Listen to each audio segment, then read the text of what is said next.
2023년 3월 21일 플로리다 피넬라스 파크 오전 8시 37분 파산, 세금, 계약, 비즈니스법 전문 로펌인 블랜차드 로펌 사무실에 빨간 스웨터를 입은 변호사 스티븐 코지가 출근합니다.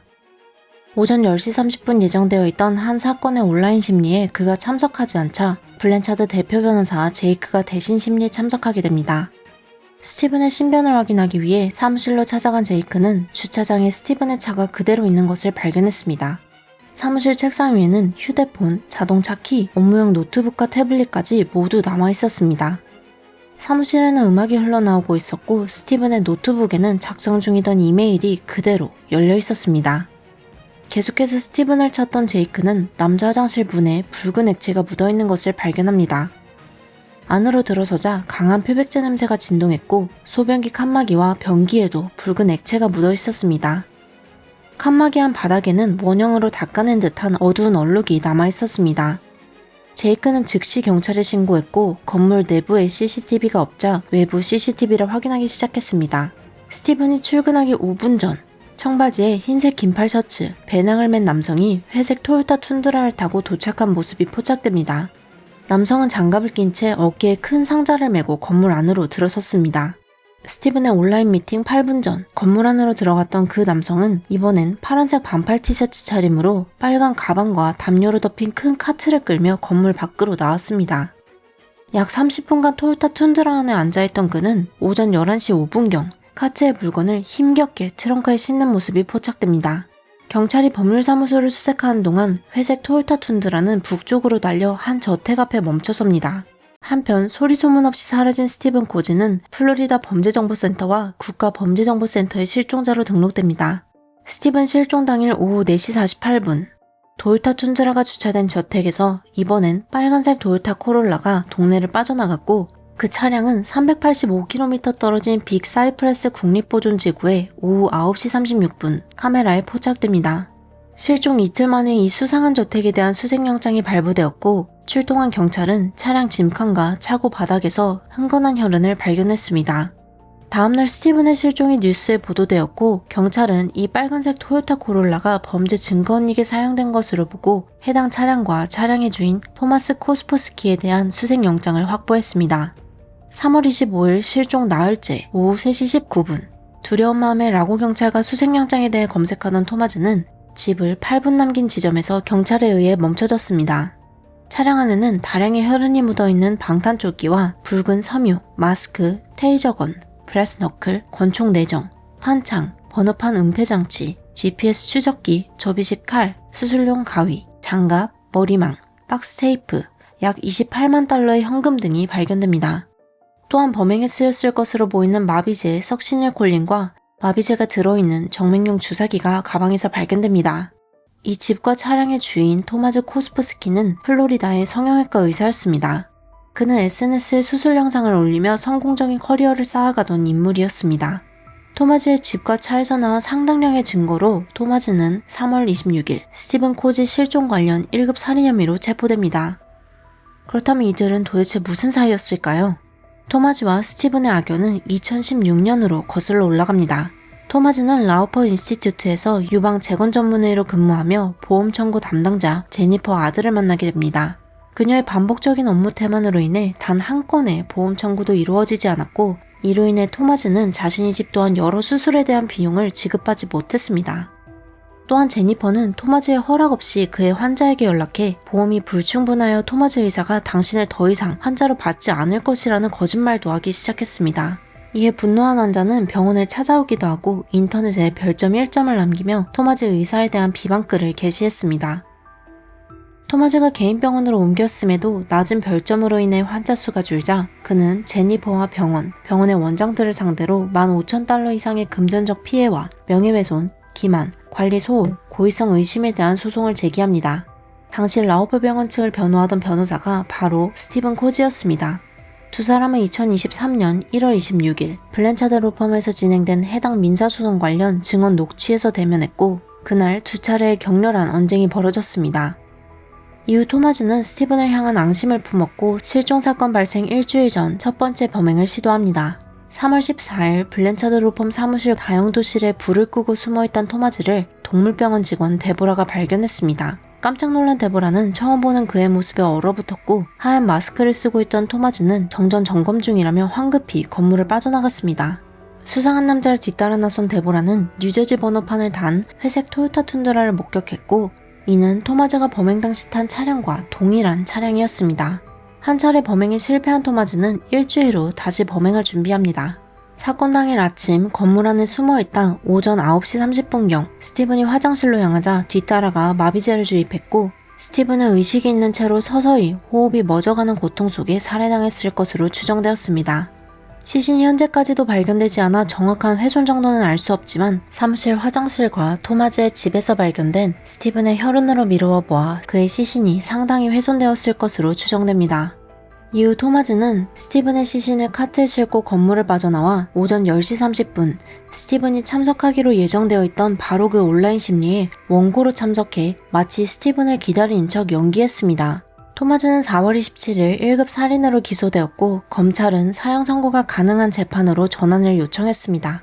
그러나 2년이 넘은 현재 재판은 계속해서 지연되고 있습니다. 토마즈가 교도소에서 지인과의 통화 중 변호사들에게 돈을 주지 않을 것이며 그들을 고소하겠다고 말한 이후 변호인단의 잇따른 사임이 이어졌고 2025년 5월 예정되어 있던 재판 며칠 전까지도 그는 변호사를 구하라는 판사의 조언에 시큰둥했습니다.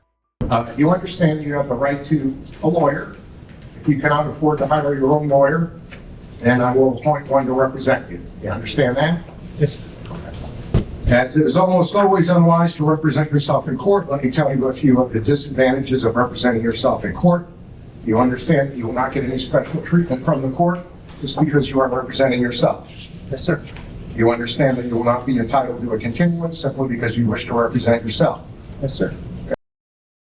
All right, Mr. Kwiatkowski, any progress on getting a lawyer? No, sir. Well, why not?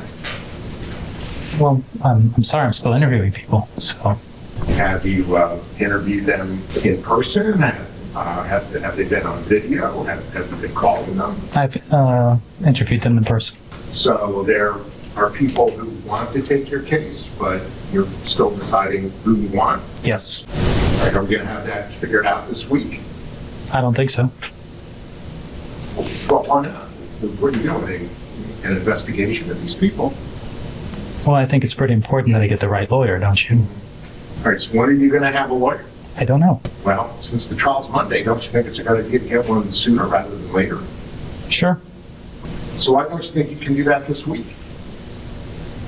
Because I haven't found the right lawyer. How many lawyers have you interviewed? 2. And they seem okay to you? They seem okay. Pick the better one? No, sir. You didn't like either one of them? I did not. What sets the state? State you would just go ahead and have a trial on Monday, or? Well, Your Honor, yes, I mean, that's my proposal is to have a trial on Monday, but here's the problem. There's some issues with that. First issue is Dr. Kozlowski. When he was here on Friday, he said he was prepared to represent himself solely for the purposes of those motions, 2 motions being the motion for rehearing and the motion for continuance. I think more broadly, whether he wanted to represent himself for trial, I think that was an open question. Or in fact, I think he decided and said that he did not want to represent himself for trial. So I think the first inquiry we have before anything else is whether Dr. Kozlowski wants to represent himself for trial. 검찰은 토마즈에게 상당한 자료가 주어졌고 교도소 안에서 200시간 이상 노트북을 사용하여 재판을 준비할 수 있는 충분한 시간이 주어졌으므로 그가 스스로를 대변하기에 충분하다며 재판을 강행하길 바랬습니다. So I think he's been pretty active in this litigation from the beginning. I think there's probably homicide cases in this very building that have been tried where the defense team has not invested 229.5 hours in reviewing it. There are homicide cases in this building where the prosecution may not have invested 229.5 hours in reviewing the discovery in this particular case. So it's my belief that Dr. Kozlowski, and I spent a lot of time going through the civil record where he represented himself. And Dr. Kozlowski is a very smart man. He has an MBA and a medical degree from Dartmouth. His writing reflects that. It's very articulate. It's better than some lawyers that I've litigated against. I will say this, Ms. Spadaro and I have been ready to try this case since that morning in April of 2023 when we received Dr. Kozlowski's phone records. And I charted them on a Google map. And the cell tower that he was at for 30 minutes for a court hearing while Stephen Cosby's body was in a wagon, was right next door to the Blanchard Law Group for 32 minutes, banging off the cell tower. We were ready to try it that day, but then we had some more things come in since that day. We had cell phone records, and then we had DNA. And the DNA is damning for Dr. Kozlowski. It's in his truck, in his Toyota Tundra. It's in his house. It's in his Corolla. We were ready to try it that day. That just happened to be the grand jury. We were also ready to try this case in July of 2023 when Dr. Kozlowski asked for bond before this court.